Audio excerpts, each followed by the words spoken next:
in 1921, Douglas Fairbanks made a Three Musketeers movie, which was silent and very successful, and apparently so successful that in 1929 they decided to make a sequel. So this is one of the last, well, the last movie Fairbanks made that was still silent. It was actually so much on the cusp of it that there was some extra soundtrack added, which was not an actual soundtrack but a bit of a speech. 2 speeches were added. It's not in the version that I saw. I saw a version because they're restoring it now, and they're talking about restoring that. So this one basically was filmed when talkies became a thing, but it was already finished, or they were not ready to release a talkie yet. It is a fully silent movie. Basically, I'm going to say that people who've watched the Singing in the Rain, they talk about the dueling cavalier and the royal rascal. They mean Douglas Fairbanks in this movie, which was on the cusp. And it is a serviceable silent movie. But if you're on the cusp of a talkie, that's a problem. So it never became as famous as its prequel, though they did their best. They actually, it is like 8 years after the other one, and time goes fast in those days. And they managed to get 6 people of the original cast back. They, apart from Dr. Fairbanks, they had the actress who played Constance back. They had Richelieu back, who was a wonderful character actor who did this kind of roles a lot, and he played in the 1935 version. He also played Richelieu because he actually could take it to the talkies because he's an English guy. And it was Father Joseph, who was sort of hanging around the Cardinal, was played by this guy with his face, and they had him again, which was wonderful. Only one of the other Musketeers came back. I haven't looked up why some of these people didn't come back, because the only person I did look up was Milady de Winter, and she was played by a young lady, very young lady, and she died at 26. So yeah, I don't want to have to, because this is 100 years ago. They're all gonna be dead, and not all of them are gonna have made it to the age of 70. The chappie. Nigel de Brulier, I'm going to go with his French name because it's obviously a French name, even though it's English and I don't know how to pronounce it in English.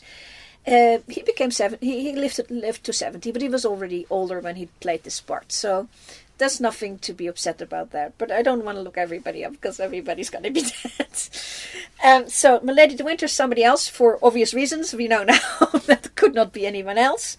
One of the things with these old movies you have to talk about is restoration. What does it look like? What does the print look like? The print I saw was pretty okay. Speed was good because it's 1929. They had already pretty much decided on a 24 frames per second speed, so every movement looks normal. Thank you. The music chosen. There's a whole thing about music if you want to look it up, but it's complicated. The music that the one I had was okay until we got to dramatic scenes and they kept playing happy music. So I was less okay with that. So that was not great, but that's not the movie's fault. That is the restoration's fault. What is the movie's fault or not fault is the new innovations in how to film. Because it has no close-ups, whereas we know that at least for a decade before, close-ups were possible. It was just apparently not done, and the idea of a shot is from the hips up. Basically, if they were naked, they'd be showing the belly buttons. They're not naked, of course. So that's a close-up. They have the close-up, and then you have the wide, which is like everything, including the head, the feet, a lot of floor, and a lot of ceiling. and static, because the camera always stands still. It's almost always from one angle. So if they do a tavern scene, that's your angle. go. And if you're lucky, you get a shot from another angle. But basically, it's almost a different scene, different contents. If there was a fight in the one scene, that's your shot. And then if they afterwards go sit down and drink, you may have another shot over there with one different camera angle. That's it. Makes it very static. I do have to say that they do use their frame. That's a 3x4 frame, so not that, it's that. And they because they have costumes and locations, which are of course all sceneries, not actual locations. They didn't go to France to film this. They have like a shot of a crowd outside of a doorway. So you see the doorway, you see the crowd outside. You can see that the crowd is standing in 2 rows, and then people in carriages passing by, and then in front of the first set of crowd, another carriage comes and people get out and come in through the door. It's a pretty complicated scene, and so they made use of the fact that they're stuck with this static camera. But the idea of like panning, like the carriage coming in with a pan, doesn't exist yet.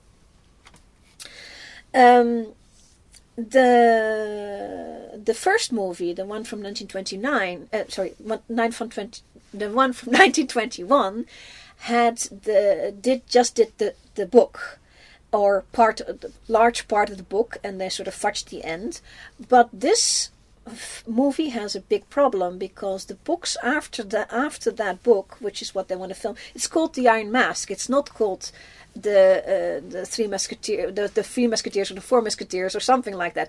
It's called in The Iron Mask because it is the book of the story of the Man in the Iron Mask, which is a musketeer story, but it is the last story in the set of books, and there's like a couple of things in between. So this movie tries to tell the in-between stuff, and tries to make up for the fact that they messed up the end of the last movie.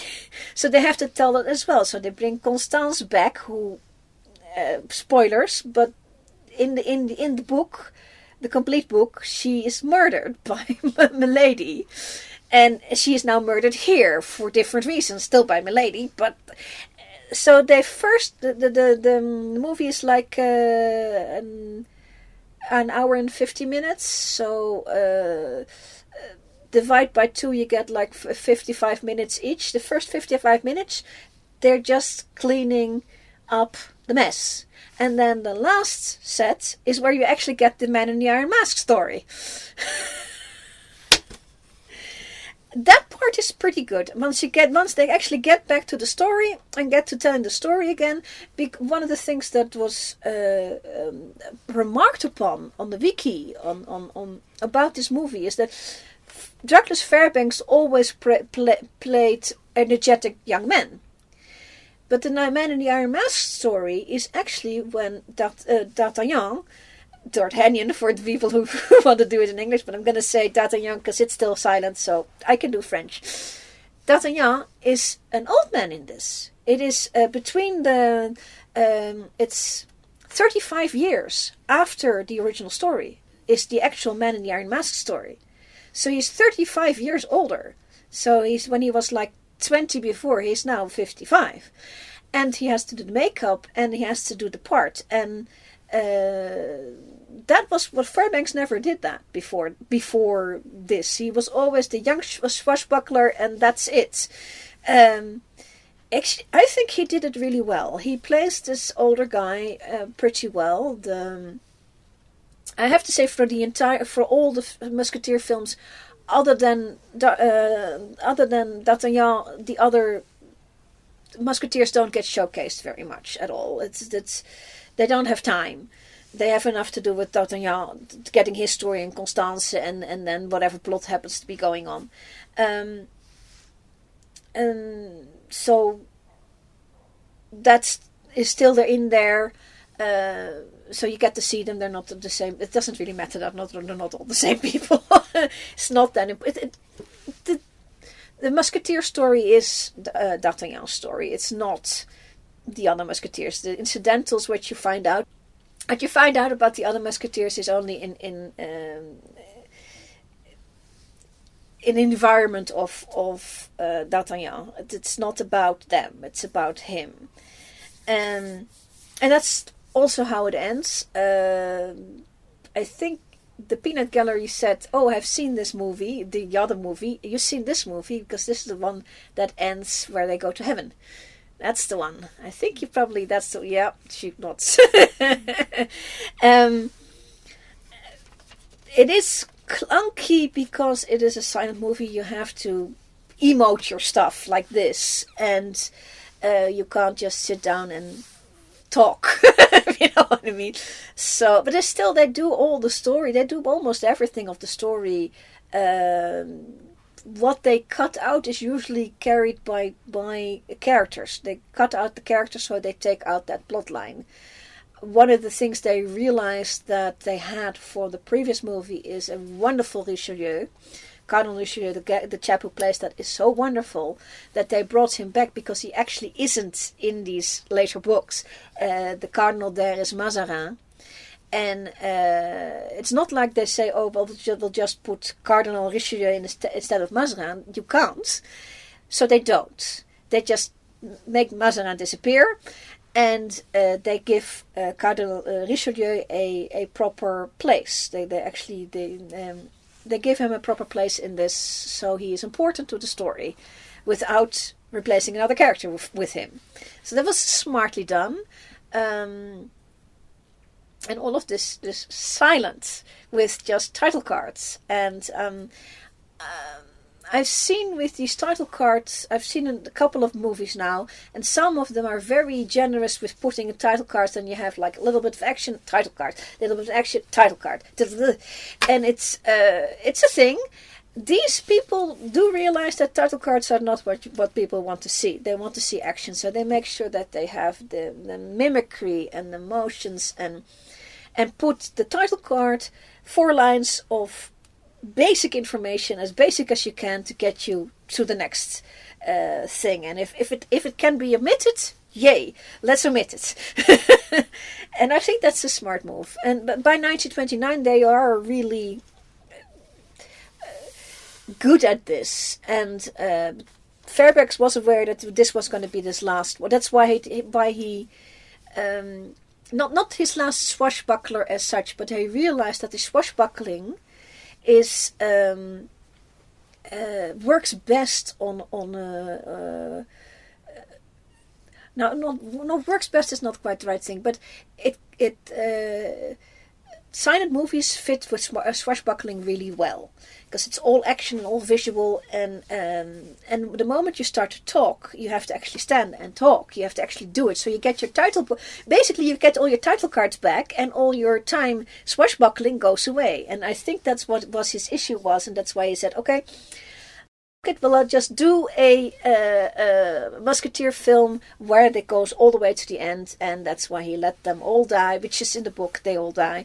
And actually, D'Artagnan is the one who actually doesn't die in the book, because D'Artagnan is actually based on a real figure, and we know when he died.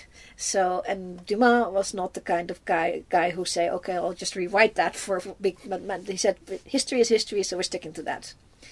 This brings you to another problem with this particular story, the Man in the Iron Mask story, and why every film version of that fights with is that story ends badly.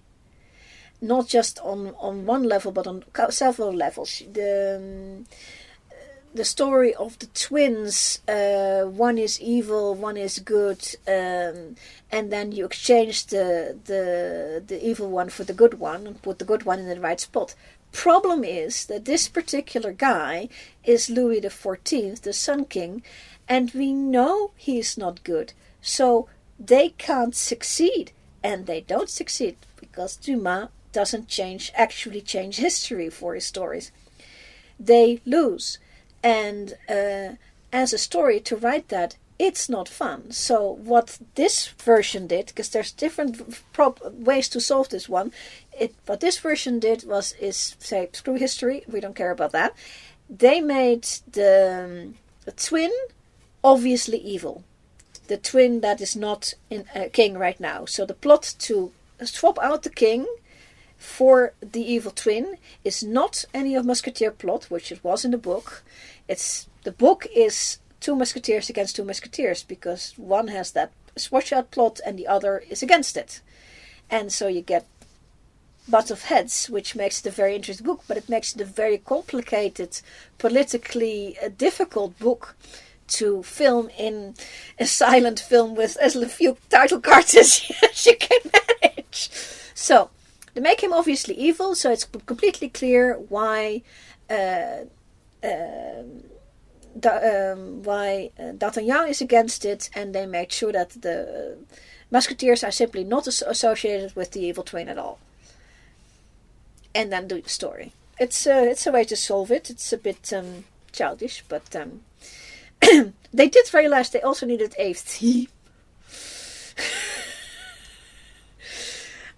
Because the all for one and one for all theme came up a couple of times, and friendship and men are men, and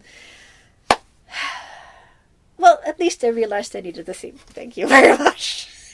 I mean, on the whole, that's better than some movies, or even some other movies who don't decide what they're going to do and what story they're going to tell.